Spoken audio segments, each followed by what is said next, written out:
El 16 de noviembre se realizaron en Chile las elecciones presidenciales. Allí se impuso la candidata de izquierda, Janet Jara, pero el ultraderechista José Antonio Kast quedó muy cerca y ambos disputarán la segunda vuelta el 14 de diciembre. La performance de las distintas expresiones de la derecha, en las que hay que mencionar a Parisi, Kaiser y Matei, anticipan un desafío y un problema para la izquierda. ¿Por qué votó así la ciudadanía chilena? ¿Cuál será el rol del oficialismo de ahora en más? ¿Qué temas son prioritarios en la agenda política? ¿Y cómo se inscriben estas elecciones en el concierto regional? Lo conversamos hoy con Esteban Silva. Empezamos.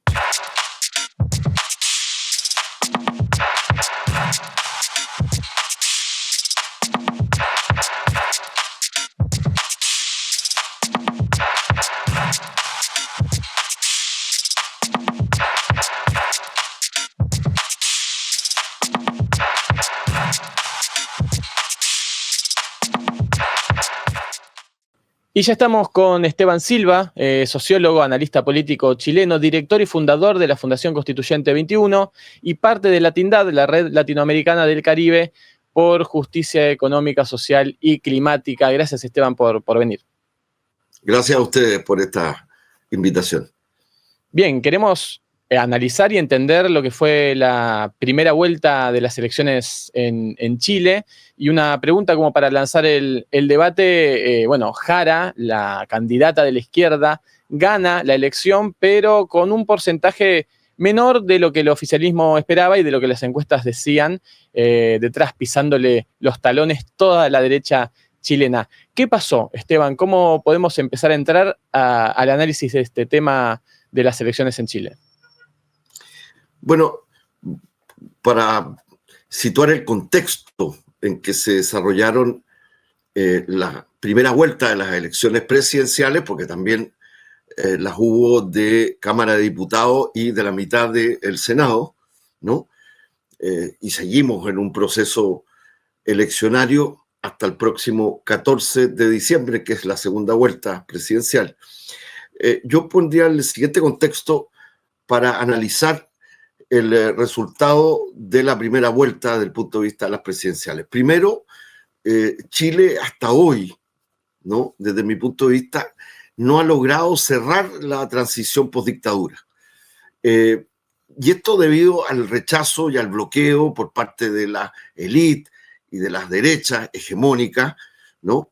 Y también de los errores del campo democrático, ¿no? Pero el rechazo y bloquea un proceso constituyente que permitiera una nueva constitución democrática para Chile. Como recordarán, la Convención Constitucional que redactó una propuesta constitucional fue finalmente la propuesta rechazada, y después hubo un segundo proceso bastante más limitado, que también la propuesta de constitución también fue rechazada por los electores, ¿no? Relativamente reciente. Y por lo tanto vivimos una profunda crisis todavía de representación institucional, económica, social. En ese contexto yo situaría los resultados de la primera vuelta en Chile, ¿no?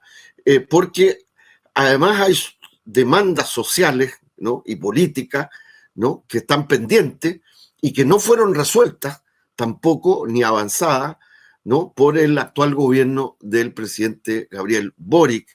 Estoy hablando de las demandas que la ciudadanía y sectores amplios de la ciudadanía enarboló y planteó en lo que se conoció como el estallido social o la revuelta de octubre del 2019, ¿no?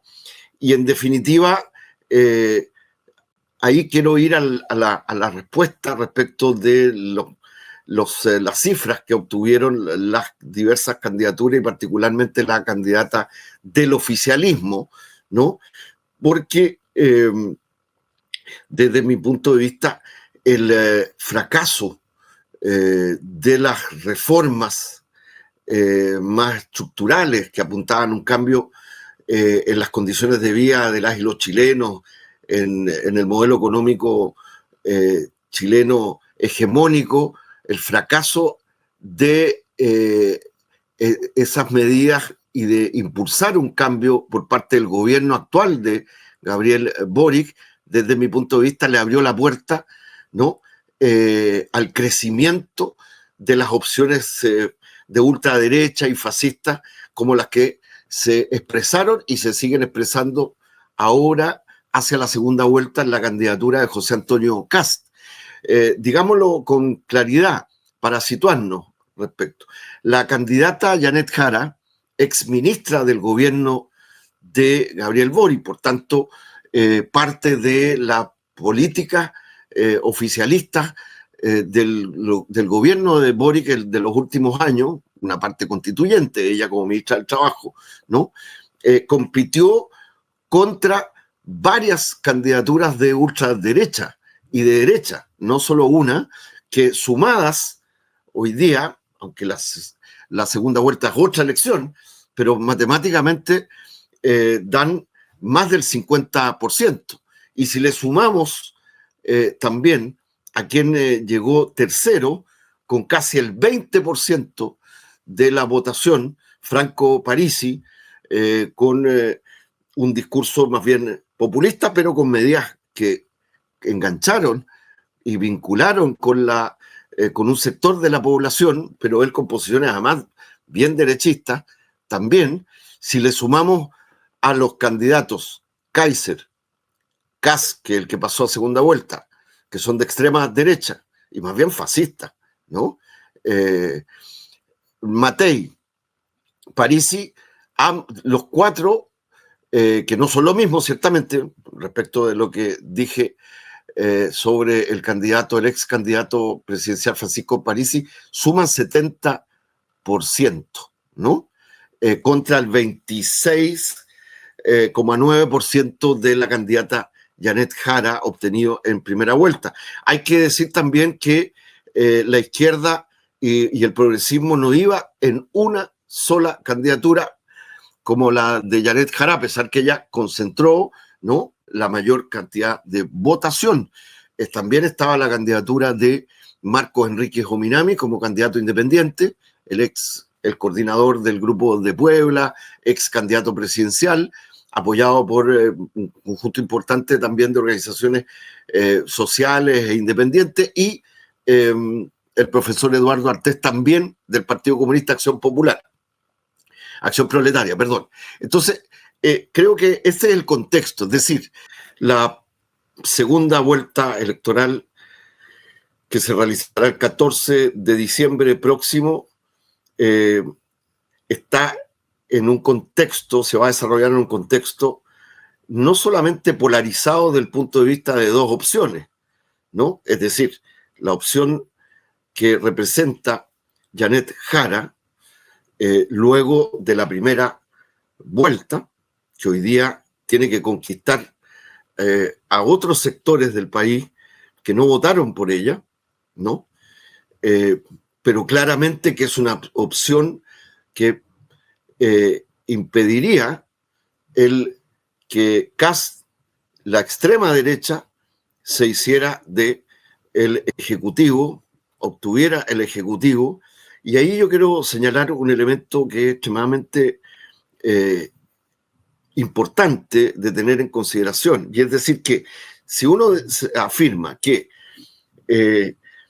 Chile no ha cerrado su transición postdictadura, perdón, ¿no?, después de la dictadura de Pinochet, porque no logró finalmente, ¿no?, se bloqueó una salida de un cambio constitucional, de una nueva constitución democrática, ¿no?, que pudiera permitir evidentemente un cambio en la correlación de la relación entre la sociedad, el Estado, las fuerzas políticas, las fuerzas sociales, la economía, ¿no? Si uno afirma aquello, ¿no?, el que ganase, triunfase en este marco restringido de crisis, pero democrático, ¿no? Kast, José Antonio Kast, que es un pinochetista, un hombre que además viene de posiciones de la extrema derecha, ¿no? Y que ahora, en este último periodo, claro, apareció casi de una derecha moderada, dura, pero moderado respecto de su otro competidor que era de su mismo partido antes, ¿no? Que es Kaiser, Johannes Kaiser, que, como decía un candidato durante la primera vuelta, Marco Enrique Ominami, decía que eran Melón y Melane, que son unos personajes que son lo mismo en Chile, pero que juegan uno el bueno y el malo, ¿no? Incluso se indicaba diciendo que Kaiser iba a terminar siendo el ministro del Interior de Kast. Lo que yo no descartaría, si es que eso ocurriese, si ganase finalmente Kast. Lo que quiero decir con esto es que no se cerraría finalmente el ciclo que sigue bloqueado de una transición que pudiera significar una plena normalidad, entre comillas, democrática, no solo constitucional, ¿no? De democratización también de la economía, de la sociedad, a pesar de todos los avances que han habido desde el término formal de la dictadura de Augusto Pinochet en estos últimos 30 y tantos años en Chile. Esto significaría claramente el fin de un ciclo, el término de un ciclo, ¿no? Y que Chile, ¿no?, va a entrar en otra nueva etapa, en la cual yo creo que no hay que desligarlo del contexto global latinoamericano-caribeño. O sea, estamos asistiendo, luego del triunfo de Milei, ¿no?, que es extrema derecha, no neoliberal extremo, a un avance nuevamente, un reflujo de las ideas progresistas y democráticos y populares en la región, o una parte importante de lo que fueron llamados gobiernos progresistas, y a un nuevo avance de los sectores de derecha, extrema derecha o populismo de derecha, como le llaman ahora, o que tienen estas figuras de añoranza y de imagen de como son los Bukele, bueno, por cierto, Trump, ¿no? Bukele, Trump, Milei, ¿no? Y ese es uno de los temas que va a tensionar de manera muy sustantiva la próxima segunda vuelta del 14 de diciembre, porque Chile también tiene, como todos nuestros países, ha habido un abono durante muchos años de las élites, de las clases dominantes, de los grandes medios de comunicación, en contra de la izquierda y particularmente de un anticomunismo muchas veces absolutamente primario, ¿no? Que se utiliza para gobernar, primero gestando y generando miedo, o para derrocar o enfrentar a gobiernos progresistas y de izquierda con el fantasma del comunismo, etc. Y bueno, la candidata Janet Jara es militante del Partido Comunista, ha llegado incluso a decir que si ella es electa va a congelar, renunciar a su calidad de militante del Partido Comunista, ¿no?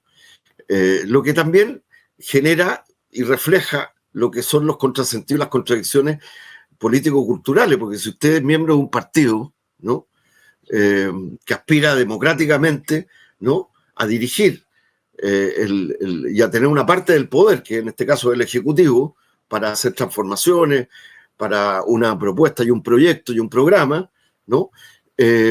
Lo insólito es que tenga que renunciar a ser militante de ese partido para poder conquistar a un sector del electorado que en este caso, claro, está bajo la constante, ¿no?, prédica e intoxicación de los grandes medios de comunicación hegemónica, como es el caso del Partido Comunista y otras fuerzas de izquierda. Incluso más allá de lo moderada que es, en mi opinión, la propia candidata, Janet Jara. Ella ha sido bastante moderada, o sea, el tono y su gestión como ministra está en el marco de lo que ha sido el gobierno de Gabriel Boric, un gobierno que prometió incluso de que su gobierno iba a enterrar el neoliberalismo, y termina siendo un gobierno que no hizo grandes transformaciones ni reformas, incluso reformitas desde mi punto de vista, y que generó una expectativa que ha sido defraudada, ¿no? Una parte importante, otra no, por cierto, ¿no? En un sector del electorado que hoy día ve a todos los partidos que son la misma cosa, o sea, que ha sido objeto también de esta campaña de despolitización, pero que tiene que ver con la anomia o lo que yo llamo esta crisis de representación que tiene nuestra sociedad, pero que está ocurriendo en varios países también, ¿no? La desafección con la política y los políticos, ¿no? La idea de Chile está, por ejemplo, con una agenda puesta por los grandes medios de comunicación hegemónicos muy fuerte, más allá que también es una realidad que es el tema de la seguridad ciudadana, ¿no? De la comisión de delitos, ¿no? Y con esas narrativas, pero aparece la mayoría de la sociedad absolutamente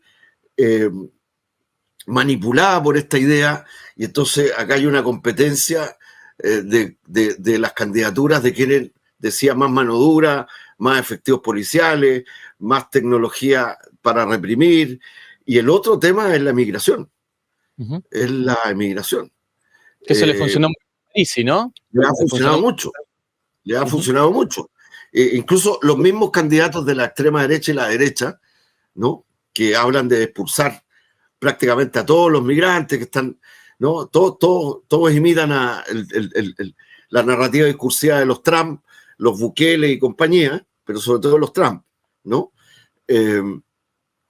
Claro, Bukele es más en el cuento del alguacil, del sheriff, ¿no? ¿No? De la mano dura contra la delincuencia, contra las maras, etc. Y Trump, aquí vamos a expulsar a todos los migrantes, que sin distinguir siquiera respecto del tema de una política migratoria que permita regularizar, pero que también enfrente a quienes quienes cometen delitos, que no son los únicos, por su carácter inmigrante no son delictivos, pues, ¿no? En fin, entonces, esto ha crecido mucho, ha sido muy manipulado en este contexto, va a formar parte de la batalla cultural y electoral en este próximo periodo, ¿no? Pero que, insisto, de situar en este contexto que señalo, de que sigue bloqueada, desde mi punto de vista, una transición que hubiera permitido una constitución democrática y eso generara un conjunto de adecuaciones institucionales y una democracia participativa, o a lo menos una mixtura entre una democracia representativa, que es la que hoy percibo en crisis por un conjunto de factores sociológicos, políticos, institucionales, y una democracia con espacios participativos en la toma de decisiones de los grandes problemas que afectan a las y los trabajadores y a los sectores sociales y a las mayorías de Chile. Y entonces, claro, hay un sector que oscila, ¿no? Porque es que está desafecto, insisto, con el modelo económico neoliberal, concentrador de riqueza, ¿no? Pero al mismo tiempo hay una tendencia, ¿no? De ese mundo desafecto más despolitizado, que es proclive en definitiva también, o bastante más sensible a la narrativa de los grandes medios hegemónicos, escritos, radiales, e incluso las redes, porque las redes pueden escaparse un poco, ¿no? Pero que procrea los fake news de manera permanente, que consume solamente eso y que tiene poco nivel de información y menos de opinión crítica, ¿no? Frente a los temas, frente a cómo se toman las decisiones, frente a los problemas que tiene la economía y frente a los problemas que tiene, en definitiva, la institucionalidad. Entonces, en definitiva, creo que este es el escenario, ¿no? En que se va a desarrollar esta gran batalla, que tampoco está ajena, insisto, ¿no? Al contexto latinoamericano y caribeño y global, ¿no? Solamente una última comentario como adicional. Ustedes comprenderán que el tema Venezuela, ¿no? Se ha transformado como siempre, y no solo en esta elección, ¿no? Sino que en las últimas, hace 4 años atrás también, y hace 8 años atrás también, ¿no? a los candidatos progresistas o de izquierda, ¿no?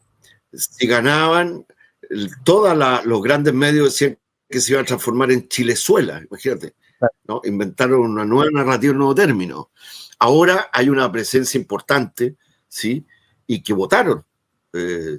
Votó alrededor de 800.000 personas que son migrantes, que llevan asentados en Chile ya varios años, tenían derecho a sufragar, no solamente compatriotas venezolanos y venezolanas, sino que de todos los países que han migrado a nuestro país, que forman parte hoy día de nuestra sociedad.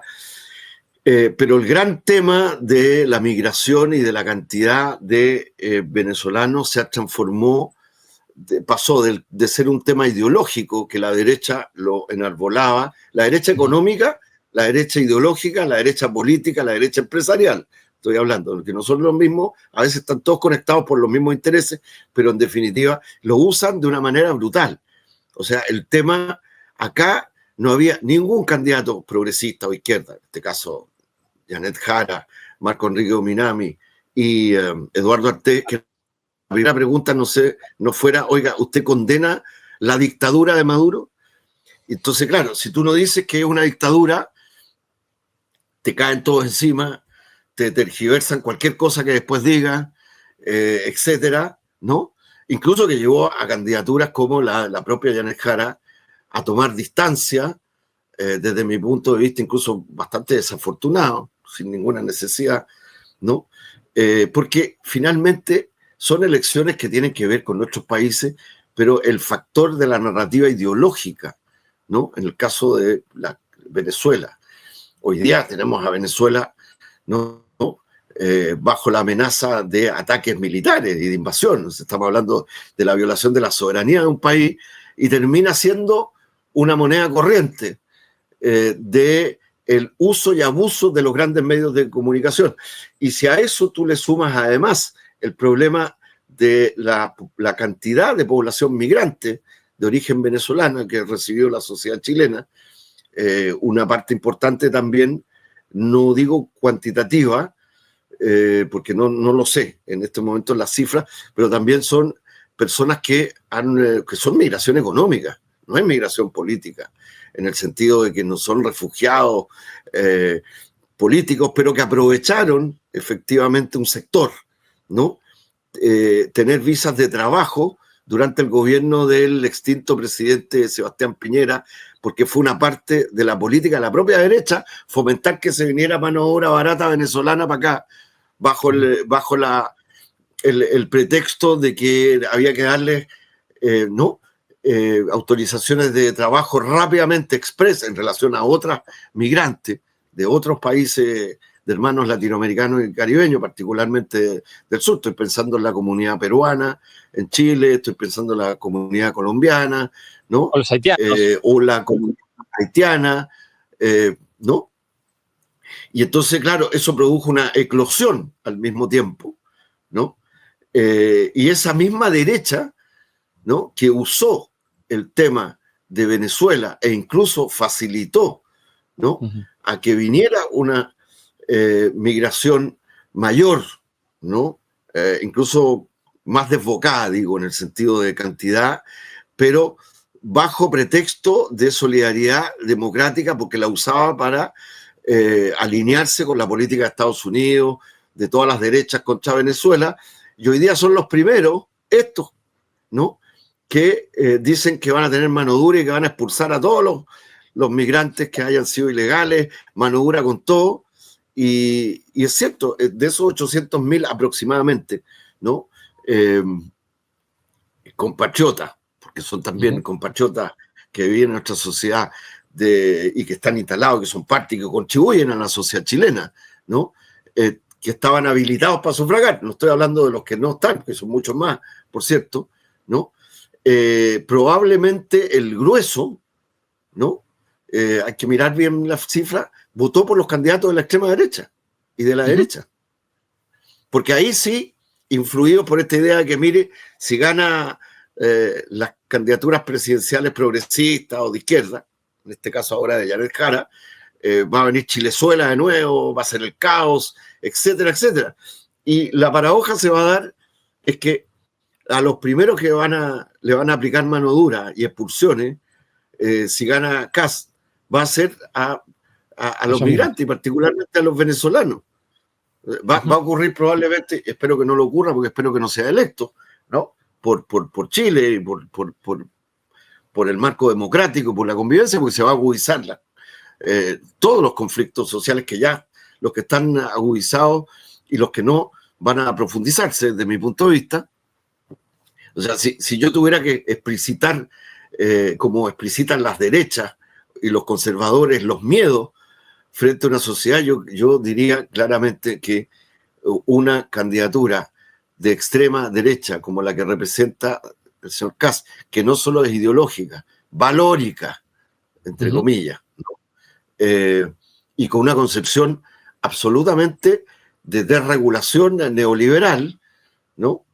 Que él no ha llegado a disfrazar su discurso como Milei, ¿no? Que finalmente hablaba contra la casta para gobernar a favor de la casta y reproducir los intereses de la casta. Cuando hablamos de la casta, no estamos hablando de los reproductores, ¿no? De los que concentran la economía, la propiedad y que son parte además de la economía capitalista transnacionalizada, dominante de los países del norte, ¿no? Que son los que ganan más y los que se llevan más recursos para afuera y los sitúan en otros lugares, etcétera. Entonces, yo de verdad creo que ahí estamos ante todas las disyuntivas, todas las contradicciones que tiene vuelvo a la reflexión inicial, ¿no? Que no han sido resueltas y que tienen variables distintas en urgencia. El 2019 estallaron con grandes movilizaciones de desafección respecto del modelo, ¿no? Económico, pero también de la representación política, de la mediación entre el Estado, la economía y los ciudadanos, ¿no? Pero que no tuvieron salida.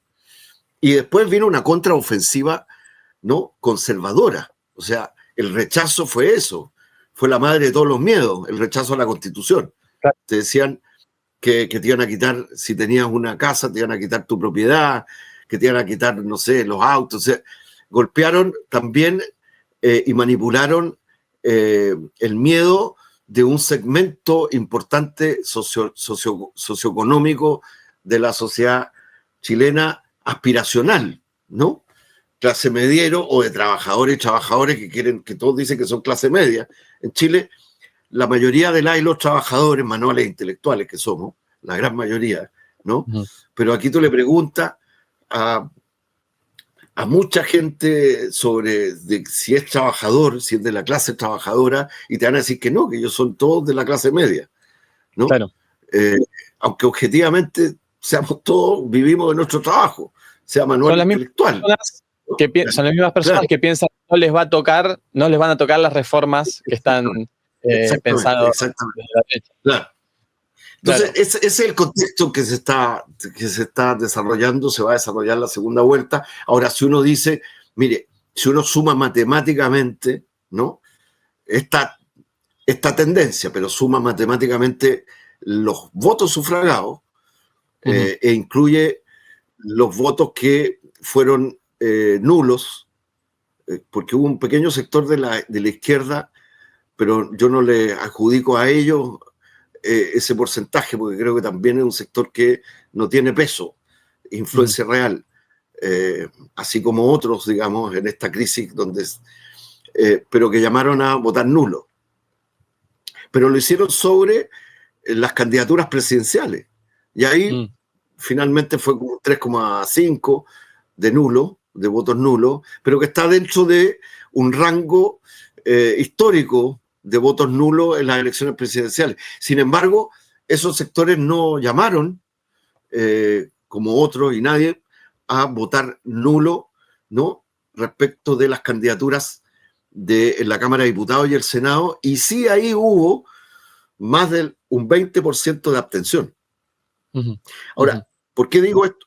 Porque eso significa que ahí hay una representación, una tendencia de representación también de una crisis de representación. Es decir, tú te ves obligado a votar porque era un voto obligatorio, ¿no? Esta era habíamos vuelto a estas elecciones, las pasadas, en que era obligatorio so pena de una multa, ¿no?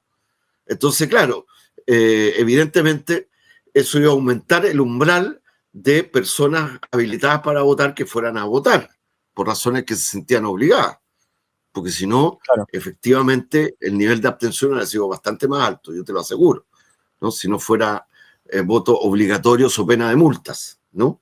Y sin embargo, hay un 20% de personas que fueron a votar obligadas, por cierto, como todo, ¿no? Obligadas en el sentido de que era obligatorio, no estoy hablando en ese sentido, ¿no? Que aún así, frente a las ofertas, entre comillas, de las listas parlamentarias, se abstuvieron. Uh-huh. Es una visión crítica. Sin embargo, siempre respecto, o a lo menos en nuestra institucionalidad, que es muy limitada, que es representativa, yo la llamo representativa, democracia representativa, pero en crisis, bastante oligarquizada, pero bueno, ese es otro tema.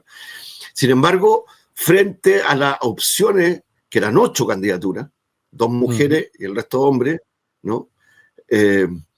No hubo un nivel de votación tan significativo de votos nulos y blancos.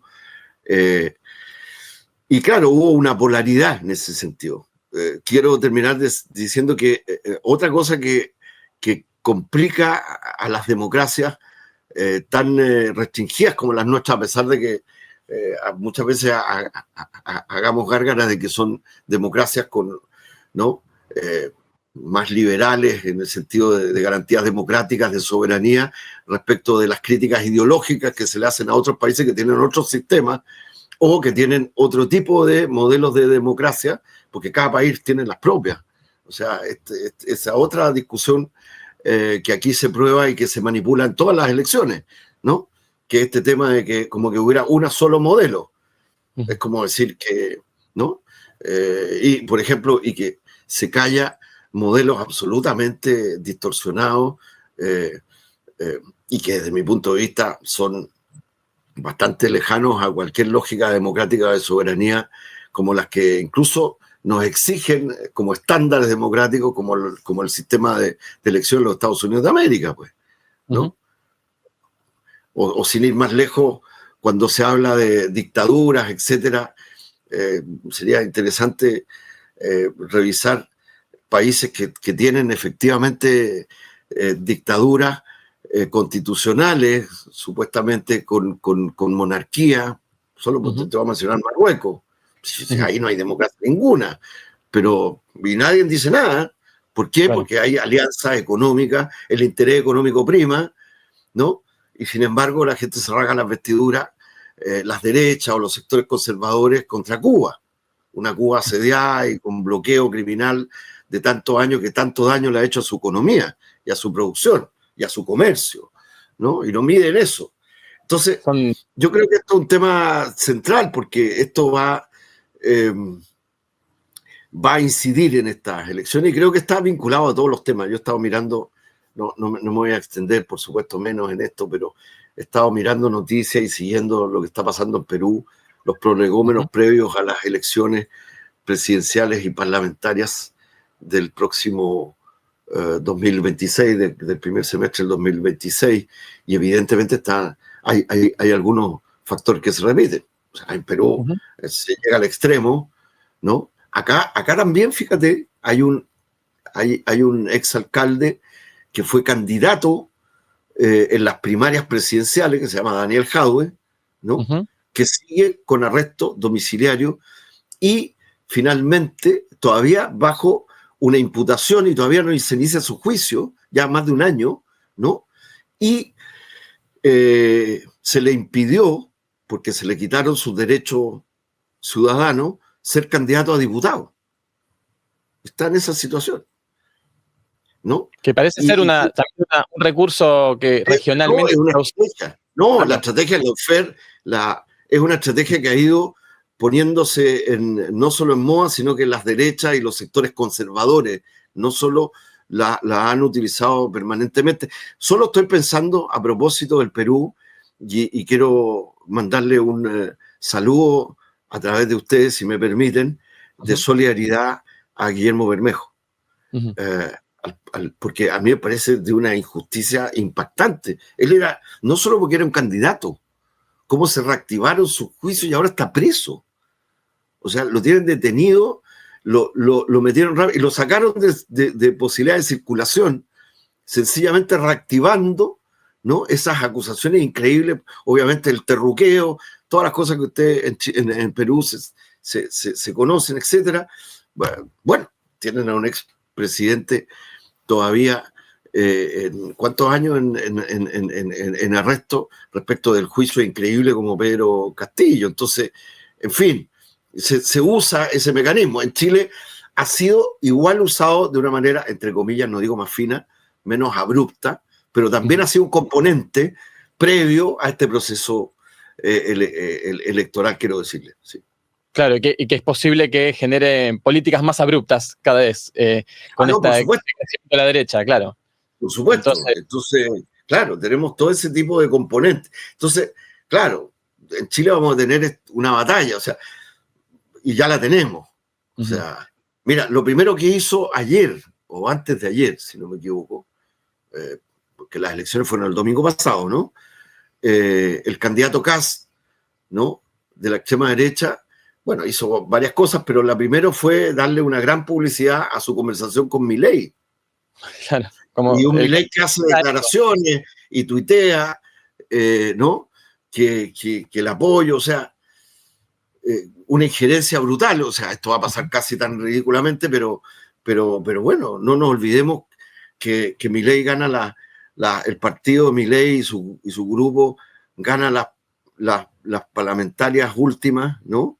A lo menos no se produce el desfonde que se vaticinaba, porque Trump llama y le pasa plata y llama a avisó votar que iba a por dar Milei, pues si no les quitan la plata. O sea, ya eso se llama cohecho a escala, ¿no?, a escala de Estado, ¿no? Y es brutal, es una intervención y una injerencia brutal, ¿no? Y ellos son los primeros que gritan, todas estas derechas, y que entonces enarbolan el cuco de Maduro, de Cuba, y acá en menos pueden, pero que, ¿no? Veamos lo que pasa con Noboa. Veamos lo que pasa con Noboa, que se ha transformado en una dictadura clarita y que hizo un fraude contra la candidata González, y lo afirmo yo responsablemente.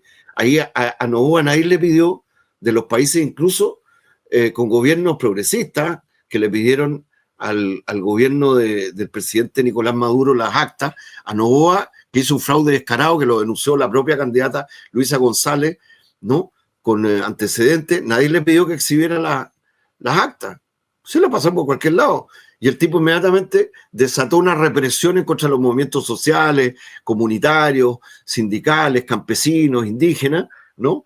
Y sin embargo, el mismo 14, que fueron las elecciones en Chile, viene de perder el referéndum con que él intentaba cambiar una constitución que es extremadamente progresista en el sentido que garantiza los derechos económicos y sociales de los ecuatorianos, pero también los derechos de la naturaleza y los equilibrios estructurales, ¿no? Y perdió las 4 preguntas. Y lo primero que hizo fue irse de gira a Estados Unidos sin agenda clara. A continuación. A buscar plata, pero a buscar también, claro, porque el tipo, entre otras cosas, ¿no?, quería, una de sus preguntas era instalar a los gringos, que ya seguro que ya tenía el acuerdo y había acordado con Trump y compañía que iba a ganar y que iba a imponer, ¿no?, abrir las bases. Recordemos que el presidente Correa terminó y cerró la base de Manta, ¿no?, cuando fue en su primer gobierno, ¿no?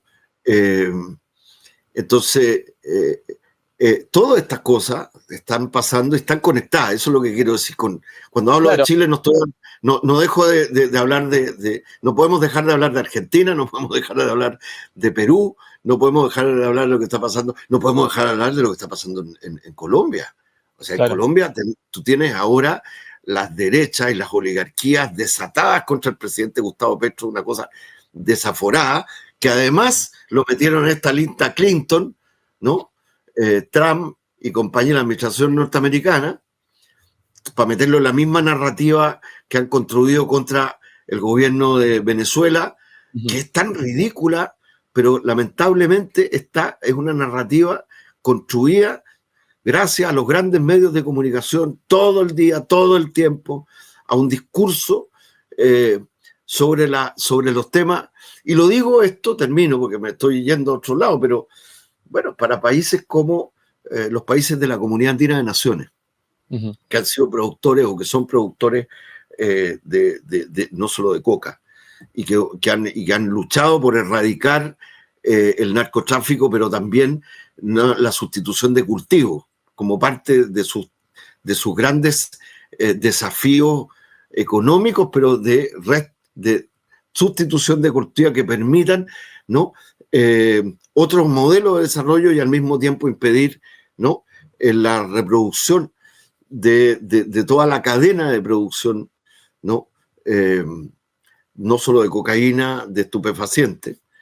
Esta historia de cómo se ha simplificado, ¿no? Por parte de la narrativa de la administración Trump y de sus aliados en América Latina, el tema de la lucha contra las drogas, cómo se está usando para propósitos políticos que no tienen que ver con los resultados reales y los fracasos y los aciertos de una lucha frente a un flagelo para la humanidad y para nuestras sociedades, ¿no? Tan importante. Claro. Es muy relevante y por eso, y lo vinculo, fíjate, a un debate de las elecciones chilenas que colocó la propia candidata Janet Jara, y que no tengo ninguna duda que va a ser también uno de los elementos conductores, porque todos hablan aquí, todos los candidatos de la extrema derecha y los otros candidatos progresistas que no pasaron a primera vuelta, unos con más propiedad ciertamente y con contenidos, pero los de la extrema derecha, Kass, Kaiser, Matei de alguna manera también, incluso Parisi, ¿no? Todos colocaban en el centro la lucha contra las drogas, el narcotráfico, ¿no? Que es una preocupación, ciertamente, el microtráfico en particular en Chile. Pero Chile, más que un país consumidor, es un país de paso. De tránsito, y es un país de lavado de activos. Y ahí sí, ¿no? Que no se meten en abrir el secreto bancario. Chile es un país de lavado de activos. Mira, las élites chilenas y el Estado chileno siempre se han ufanado, lo voy a sintetizar en una frase, ¿no? De que son un país distinto, un país serio, de que el Estado aquí funciona, entonces miran con desdén Bolivia, miran con desdén Perú, miran con desdén Ecuador, miran con desdén a todos prácticamente, ¿no? Pero este es un país de vicios privados y virtudes públicas, es decir, la corrupción, que es fuerte acá en Chile, pero se esconde bien, está mucho más, pero mira lo que nosotros tenemos ahora, jueces de la Corte Suprema, hay una jueza destituida por una trama de corrupción brutal de abogados de la Fiscalía, de la Corte Suprema, para favorecer intereses no solo de empresas foráneas, pero para favorecer también casos que estaban en los tribunales de justicia, etcétera. Bueno, eso es una corrupción enorme. El caso Hermosilla. No, el caso Hermosilla, que es emblemático, ¿no? De el uso del poder político y el poder institucional de la justicia en favor de intereses espurios, de corrupción y políticos al mismo tiempo, ¿no? En fin, o sea, por eso digo, claro, se mira la viga en el ojo ajeno, pero, y voy a este tema, durante la campaña, todos los candidatos de la extrema derecha y la derecha presidenciales evitaron, ¿no? Pronunciarse respecto a este tema, en si levantarían, porque no lo quieren, el secreto bancario. Porque aquí hay que perseguir a los de corbata y de saco, como dicen en Perú, de chaqueta, como decimos en Chile, ¿no? A los que ponen la plata en los bancos, a los que la lavan, en las financieras, en las, etcétera. Financian muchas campañas. La plata. Claro. Bueno, es lo mismo que en el tema más macro, habría que perseguir a los que compran y trasladan el gran negocio de la droga en los Estados Unidos, y no andar asesinando fuera de la legalidad internacional en todo sentido, ¿no? Ujú. Bombardeando, misiliando lanchas supuestamente rápidas que iban cargadas más bien de personas, porque es muy raro que hubieran podido ser lanchas rápidas cargadas de solo droga. Entonces, estamos asistiendo a un contrasentido global. Bueno, todas esas cosas cruzan también las elecciones presidenciales de Chile en el próximo periodo. Esteban, pasaste por todos los temas necesarios para entender a Chile y entenderlo a nivel regional, así que te agradecemos. Quedará para otra vez seguramente conversar, quizás después de la segunda vuelta, esto como apuntes, esto que mencionabas, lo interesante y lo preocupante que es que el fantasma de que se viene el comunismo siga funcionando y no así lo probado de lo que ya hizo la derecha. Eso no es fantasma, eso no da miedo, el rol de los medios ahí, y cómo en la turbulencia de crisis de representación y de esta pocas ganas de participar en esas aguas, siempre gana la derecha, ¿no? ¿Qué tenemos tanto para pensar de cómo se va a reconstruir también la propuesta del progresismo de la izquierda en este concierto regional? Así que nos dejaste muchas preguntas, muchas claridades sobre Chile. Te agradecemos, Esteban, y seguramente te vamos a volver a molestar para seguir analizando estos temas. Mira, solamente una última reflexión vinculada a tu reflexión, que la comparto como reflexión de los temas que tenemos que dialogar, encarar, compartir. En el caso de Chile, después del 16 de diciembre, lo que también es claro, ¿no?, es que tenemos que refundar, a lo menos esa es nuestra reflexión, lo que llamamos el progresismo, la izquierda, y revincular también una relación que está muy fracturada, que es con los movimientos sociales, ciudadanos, populares, en los territorios. La política social ha sido muy maltratada a las organizaciones sociales. Te lo digo porque nuestra propia experiencia como Fundación Constituyente 21, nosotros somos parte además de la TINDAD, somos parte de una plataforma que se llama Chile Mejor sin Tratados de Libre Comercio, que agrupa un conjunto muy grande de organizaciones desde sindicales, campesinas, guardadoras de semillas, medioambientales, y adversamos durante todos estos años, por ejemplo, el que Chile no suscribiera el Tratado Transpacífico 11, ¿no?, porque atentaba contra la soberanía económica, la soberanía alimentaria, medioambiental de Chile, etcétera, y también contra el acuerdo de modernización, lo voy a decir, si me permite solo con titular, ¿no?, que Chile, Unión Europea, que nosotros calificamos como un nuevo tratado neocolonial, que tiene que ver con la transición energética, pero en favor de los europeos, en desmedro y solo cautivando y capturando nuestros recursos naturales estratégicos, ¿no?, en particular. Y claro, el balance, por ejemplo, es que el propio gobierno progresista, o de izquierda, o como quieran llamarlo a esta altura, del presidente Gabriel Boric, ¿no?, quien fue uno de los fundadores, tú sabías, de Chile Mejor sin TLC, o sea, más que fundadores de la organización, firmó el manifiesto contra el TPP, junto conmigo y otros tantas y tantos, ¿no?, a la época, y resulta que fue su gobierno el que lo sacó del bloqueo que tenía, porque el Senado no se atrevía a promulgarlo, y estaba detenido ahí, porque gracias a la revuelta social, en fin, etcétera, logramos que se tomara conciencia de todos los impactos negativos que iba a tener, y fue finalmente una ministra de su gobierno, ¿no?, la que reactivó, porque estaba absolutamente de acuerdo la mayoría de su gobierno en que había que suscribirlo y implementarlo, y finalmente el gobierno del presidente Boric es el que ratificó el TPP, y luego es el que llevó con fuerza, ¿no?, una negociación absolutamente sin cambio ninguno para los intereses de Chile, y particularmente para los intereses de los campesinos, los sectores trabajadores, etcétera, el acuerdo Unión Europea-Chile, el nuevo acuerdo, la modernización. Entonces, la verdad, ¿qué quiero decir con esto? Así de concreto, que si se habla de progresismo de izquierda, hay que hablar de los movimientos sociales.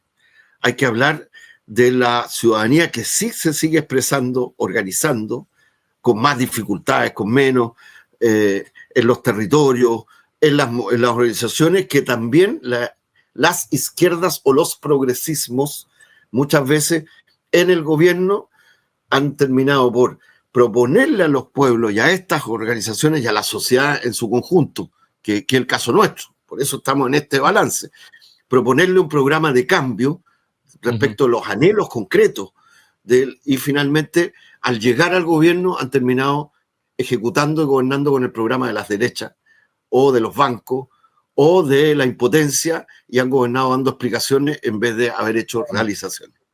Tal cual, si igual los medios hegemónicos y el poder concentrado va a sembrar miedo, si igual lo va a hacer, quizás más vale tener miedo, no tener miedo a defender los temas de siempre e ir por esa agenda que se está pidiendo también desde la ciudadanía. Y yo creo que hay ejemplos que ver, más allá de que después, claro, te van a acercar, como le pasa a algunos países progresistas con gobiernos progresistas, pero tampoco se puede decir que gobiernos como el de la presidenta ¿no? de México, ¿no? Sheinbaum, no sea un buen ejemplo, porque el gobierno del presidente López Obrador abrió un camino en la Cuarta Transformación y un conjunto de cambios, de reformas, y el pueblo mexicano no solo enganchó, se vinculó, sino que respaldó continuar con esa Cuarta Transformación. Pero eso es cuando no se es completamente tibio. No quiero decir que con esto que estoy defendiendo todo lo que ha hecho o no México, porque eso es un tema que además corresponde a los mexicanos. O sea, cada proceso responde a ello. Uno puede tener una opinión, ciertamente, pero si se es tibio, insisto, o minimalista, se termina abriendo la puerta a las derechas, a la extrema derecha. Yo creo que el mejor ejemplo, aquí voy a ser como analista nomás, el mejor ejemplo, uno de los mejores ejemplos, bueno, estamos viviendo nosotros ese riesgo ahora, pero bueno, estoy pensando en Fernández, ¿no? Claro. En el gobierno de Fernández respecto del triunfo de Milei, ¿no? Así es. Claro. Esteban, te agradecemos mucho esta participación. Bueno, gracias a ustedes. Un gran abrazo a todas y a todos. Y de ustedes nos despedimos hasta la próxima entrevista. Sepan que pueden compartir este video, comentarlo, nos ayuda mucho que nos sigan y que también sigan a NTV Info en todas las redes. Hasta la próxima.